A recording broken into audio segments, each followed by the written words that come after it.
এডিআৰিৰ মৌখিক পৰীক্ষা অহা 17 জুনৰ পৰা আৰম্ভ হ'ব। আপোনালোকে জানে এডিআৰি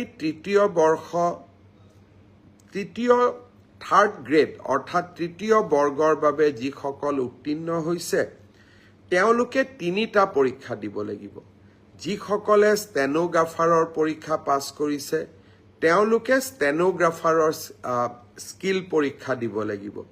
যিসকলে ড্ৰাইভিং পাছ কৰিছে তেওঁলোকে ড্ৰাইভিঙৰ স্কিল পৰীক্ষা দিব লাগিব।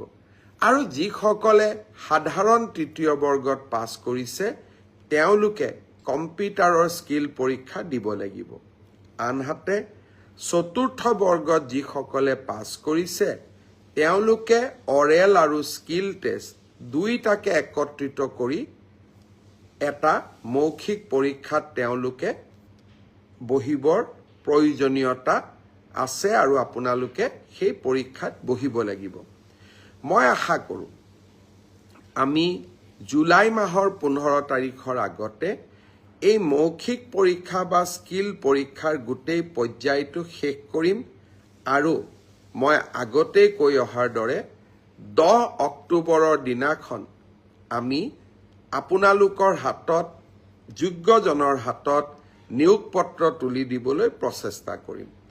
10 অক্টোবৰৰ দিনটোতে আমি post graduate teacher, graduate teacher, LP, ME শিক্ষক আৰু স্বাস্থ্য বিভাগৰ বিভিন্ন পৰীক্ষাত উত্তীৰ্ণ হোৱা আৰু এডিআৰিৰ পৰীক্ষাত উত্তীৰ্ণ হোৱা এই আটাইসকলকে একেলগে খানাপাৰা ফিল্ডলৈ মাতি আনি আমি নিযুক্তি পত্ৰ আগবঢ়াম। মোক কোনোবাই সুধি থাকে পুলিচৰ ৰিজাল্ট কেতিয়া দিব। সকলো ৰিজাল্ট আমি এনেকে দিম যাতে আপোনালোকৰ হাতত আমি 10 অক্টোবৰৰ দিনাখন আমাৰ নিযুক্তি পত্ৰ আমি হাতত তুলি দিব পাৰোঁ। বহুতে মোক সুধিছে যে এডিআৰিৰ নতুন এডভাৰটাইজ কেতিয়া হ'ব, পুলিচৰ নতুন এডভাৰটাইজ কেতিয়া হ'ব।